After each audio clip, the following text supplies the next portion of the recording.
ये जो हमारा जन्म हुआ ये भाग्य के अधीन नहीं है, ये नवीन भाग्य निर्माण करने के लिए है। नहीं तो आदेश ही नहीं देते भगवान। पशुओं को आदेश नहीं दिया जाता क्योंकि वो भाग्य के अधीन है। केवल मनुष्य शरीर को आदेश दिया गया है। किसी देवता को भी आदेश नहीं दिया गया कि आप ये करो ये ना करो, क्योंकि वो वही करेंगे जो उनके सुकृत है, उसके अनुसार बस भोग भोगेंगे। आगे कुछ नहीं कर सकते, नवीन कर्म नहीं कर सकते, न नारकी जी कर सकते हैं, न स्वर्ग के कर सकते हैं। सब अपने अपने परिणाम को केवल भोग रहे हैं। यहां परिणाम उपस्थित करने का अवसर है। आप जो चाहो अपना परिणाम कर सकते हो। आप चाहो नरक जाओ, चाहे स्वर्ग जाओ, चाहे नारायण बन जाओ, जो चाहो कर सकते हो। मनुष्य शरीर है तो ऐसा शास्त्र स्वाध्याय और पंडिताई ज्ञान किस काम का जो भगवत प्राप्ति प्रारब्ध पे छोड़ दे। तो कुछ जन हैं जो शास्त्र स्वाध्याय करके या संतों की वाणी सुनकर इस विचार में आते हैं कि मुझे क्या करना चाहिए, परिवार का पोषण या भगवत प्राप्ति। दो विभाग कर लिए इसलिए खतरा है, निर्णय नहीं कर सकता। और सही पूछो तो दो विभाग है नहीं, एक ही बात है। समझ जाओ तो वहीं वहीं भगवत प्राप्ति हो जाएगी। अब उसके विचार में आता है कि अभी तो ब्याह हुआ है, या अभी छोटे छोटे बच्चे हैं, या अभी बच्चों का ब्याह किया है, अभी नए हैं, क्या जाने संसार का। मेरी आवश्यकता है, नहीं तो संसार इनको परेशान कर देगा। और वो अपने अहम जनित कर्ता भाव से ऐसा बंध जाता है कि निर्णय ही नहीं कर पाता।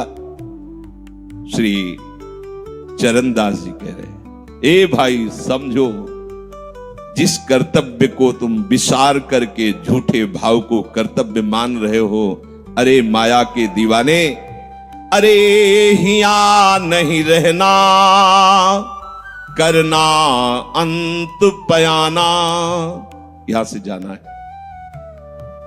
यहां से जाना है। ये भूल जाते हैं। माया की ऐसी भूल भुलैया है कि हमें शरीर में राग और शरीर संबंधियों के राग में सुख मिलने लगता है और लगता है कि मैं अविनाशी हूं। वैसे मैं तो अविनाशी ही है, पर विनाशी को लेकर मैं ये भूल कर बैठता है। और जिसको पकड़ा है वो सब विनाशी, सब विनाशी। गो गोचर जहां लगु मन जाई, सो सब माया जानो भाई। दुनिया में लाखों का मेला जुड़ा, हंसा जब जब उड़ा तो अकेला उड़ा। समझो, ये माया की चाल है जो तुम्हें समझने नहीं दे रही। अरे भाई समझो, समझो, अरे माया के दीवानों, यहां से हमें जाना है, जाना है। कुछ साथ नहीं ले जाना है, कोई साथ नहीं जाएगा। बस तुम फंस गए हो मोह दलदल में। ये कुटुंब का मोह ऐसा मोह है कि कैसे तुम्हें बताएं।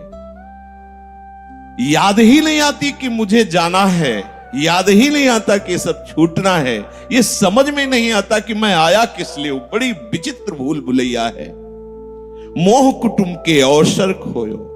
दो बातें आती हैं, परिवार का पालन पोषण, ये धर्म पालन करूं, या हरि का भजन करके भगवत प्राप्ति करूं। तो बोले मोह कुटुंब के अवसर खोयो। अवसर मिला है तुमने, भलो पायो दांव रे, चूक ना अवसर प्यारे, भलो पायो दांव रे। बड़ा अच्छा अवसर मिला है भजन करने का, चूक गए तो फिर पछताना पड़ेगा। हरि की शुद्ध बिसराई। अब वो निर्णय करता है परिवार के पोषण का, क्योंकि मोह ममता है।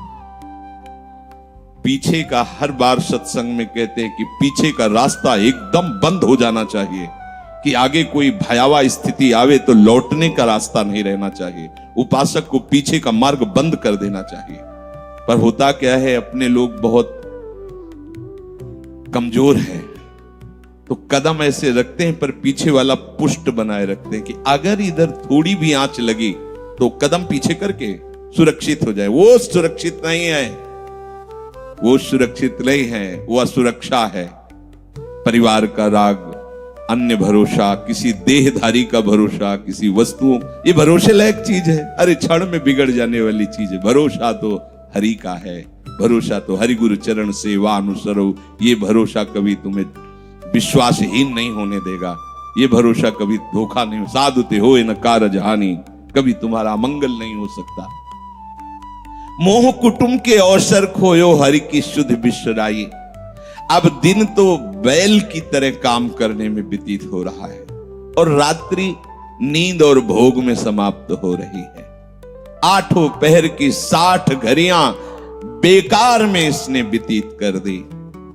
एक क्षण भी शांति से बैठकर विचार नहीं किया कि मेरा जन्म किस लिए हुआ है, मैं क्या कर रहा हूं, और अपना कुशल चाहता है।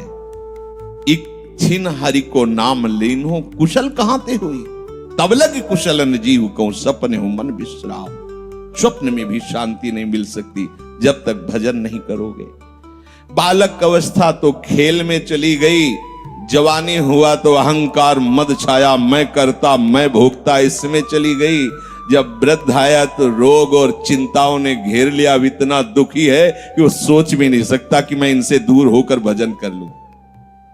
ये जो वो भजन का नाटक होता है, भजन में हम देखते हैं ऐसे ही लगा रहता है, कैसे हो और बढ़िया से, और क्या करें, और मरने का ठौर आ रहा है, और क्या करें, तुम आए हो भजन करने के लिए और में अभी फंसे हो, क्या कर दूं, कहां से कैसे व्यवस्था कर दूं। हम ही चला रहे हैं, भले वृंदावन में बैठे परिवार हमारे अनुसार चलेगा, हमारे ही, नहीं तो नष्ट हो जाएंगे।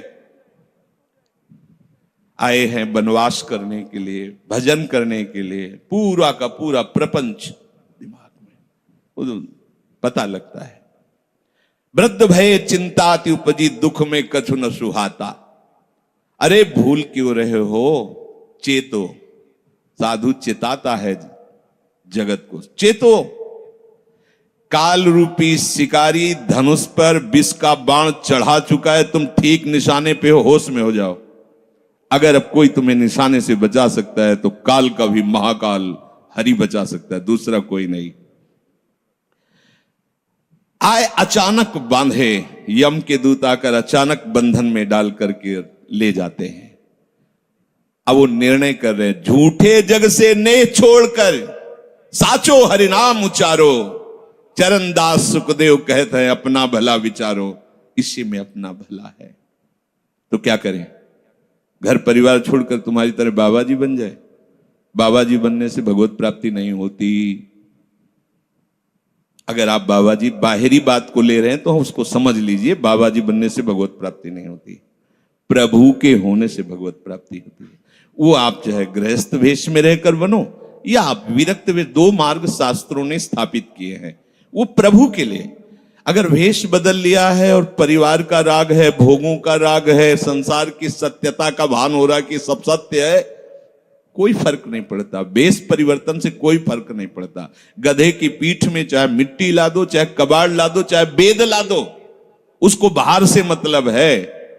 शरीर में चाहे लाल कपड़ा पहनो, चाहे सफेद पहनो, चाहे काला पहनो, चाहे नीला पहनो, चाहे पीला पहनो, ये तो वस्त्र है। आपका उद्देश्य क्या हुआ, आपका अपनापन कहां गया, ये खास बात है। कहीं ऐसा नहीं लिखा कि बाबा जी बनने से वो मोक्ष पद प्राप्त, नहीं। जहां संत की बात आएगी वहां लक्षण होंगे, जहां भगवत प्राप्ति की बात आएगी वहां मन का प्रभु में तन्मयता होना, प्रभु में डूबना, प्रभु के चिंतन में मगन होना होगा। वो चाहे गृहस्थ हो चाहे विरक्त हो, दोनों के। एक है कि संसार का व्यवहार पसंद नहीं तो वो निवृत्ति मार्ग का पथिक बन गया, और एक है कि संसार के व्यवहार को भगवत स्वरूप समझकर, भगवत अर्पित करते हुए अपने को प्रभु का मानकर, प्रभु को अपना मानकर चल रहा है, ठीक वैसे ही भगवत प्राप्ति उसको भी होगी।